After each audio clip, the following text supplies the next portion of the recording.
Well, before I begin, I'd like to make this disclaimer. I've never complained or made any kind of video like this about anybody else or any other business that I can recall in all my entire life. But I just thought that this time I really had to say something. Now, what is this video about? Okay, this is a video about being ripped off, basically. Just a big rip-off, at least in my opinion. I was in Fort Worth with a friend, and on my way back I had some stuff that I wanted to study and be in kind of an isolated, quiet place to study. So I decided that I would stop at Whole Foods, that I would go in and I would get a cup of coffee and sit down and do my work, study and stuff. And then, before I left, I would go back in there and I would into the vegetable things. I'd get vegetables and stuff and some beef, and then come home and make vegetable beef soup for the family.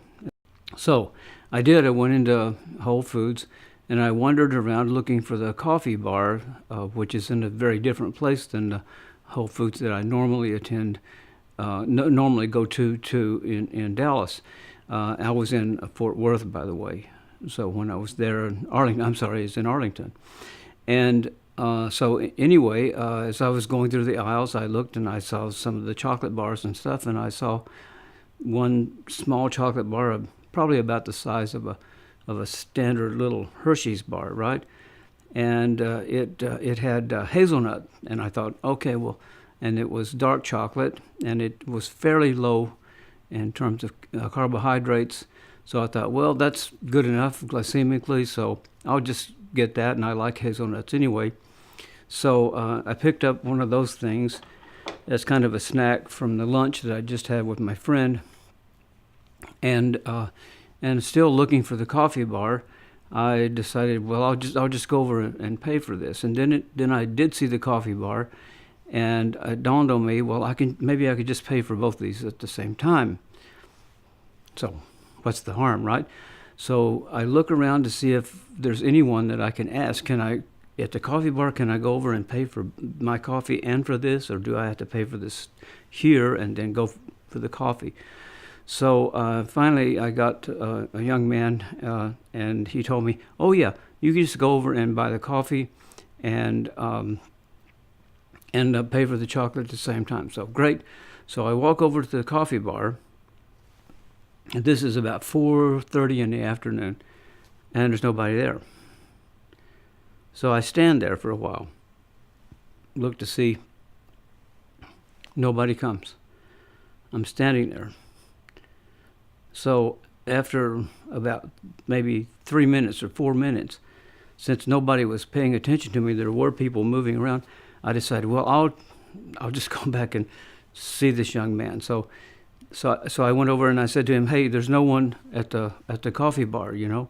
And he said, well, I'll get some. So he got on this little intercom system that he had, and he called us, we need, someone in the coffee bar.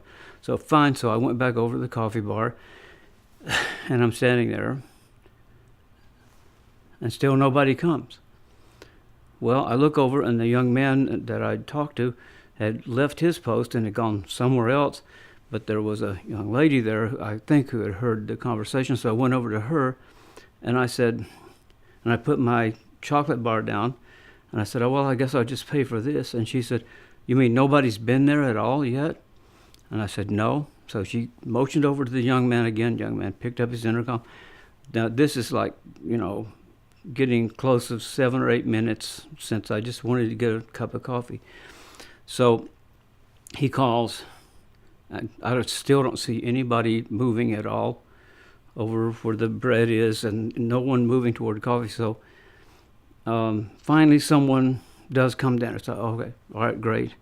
And so she said, and you can pay for your chocolate bar over there. Great. So I go over, and there's a young man there, and I said, I'd really like a cup of coffee. And he said, and I'd like to pay for this. And I think I'm going to get one of your peanut butter chocolate cookies I saw there. And he said, oh yeah. He said, well, you can just walk around and get one yourself.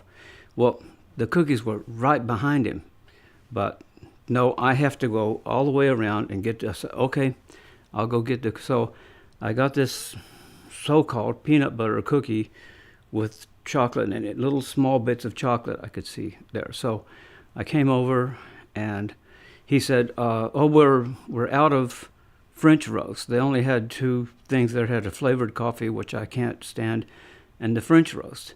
And he said, we're out of that. And he said, we just got a little bit in the cup. He said, look, I can make you a fresh cup. And I said, okay, fine. So I asked for a medium cup, about like that, right? So I'm standing there and I'm waiting, and I'm waiting, and I'm waiting. And finally he comes back, and he's got a cup that's about this high, and it's only half full. And he said, here you go. And I said, well, is this espresso? He said, I did it in the espresso machine. And I'd ordered a cup of coffee like that. So at that point, this is like about between 10 and 15 minutes had elapsed since I've been trying to get a cup of coffee and pay for my chocolate bar. I just sort of gave up. And I said, okay. So I took this little cup half filled with coffee. He never offered to give me any kind of discount at all or anything on anything, because they couldn't deliver what I wanted. And I went over to the area where I was going to sit down, this area where people normally eat lunch. So when I got there, the tables were empty. There was one person in the back, and there was food over the tables, so that the tables needed to be cleaned, and things were in disarray. I finally found a clean table, and I set down my stuff, and I thought, well, I'll go to the bathroom before I sit down and start to do my work here. So I went to the bathroom. The bathroom had water on the floor. It had urine in the toilet bowls.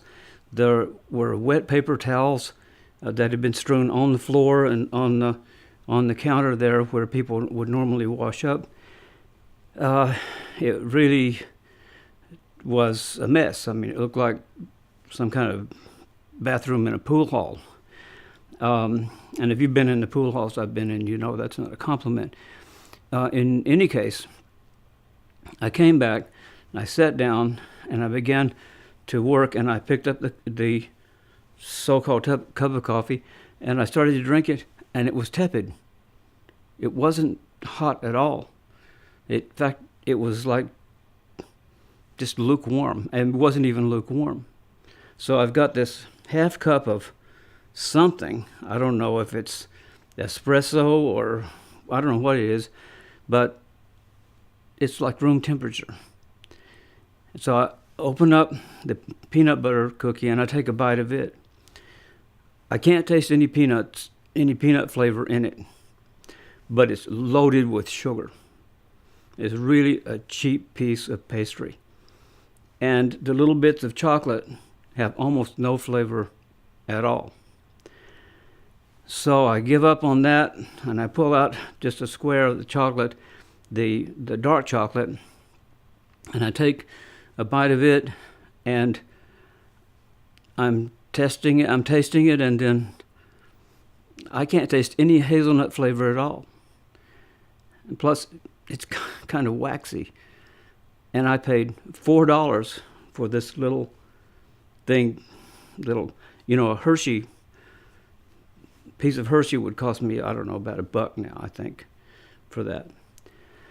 So finally, I give up. Dirty tables, dirty bathroom, no service, no coffee, no nothing. And I wonder, where the hell's all the money going that we overpay for things that are well overpriced in this place, and no service? So that's my experience at Whole Foods. And I'll have to say, I'm not sure that I'll ever go back again. It was really terrible. And I hope you never have that experience. No, I mean, no one beat me up, or no one said horrible things to me or anything like that. But you would think in a place like that, with the prices that they charge for their products, that they would be able to supply better service and better compensation when they can't actually deliver on the price. So that's my story, and I'm sticking to it. I'm going to share it with you. And I wonder if any of you that are listening to this, if you'd like to share your experiences with Whole Foods below and tell me if you think what you get there is worth the price. I would appreciate it. Thanks for listening.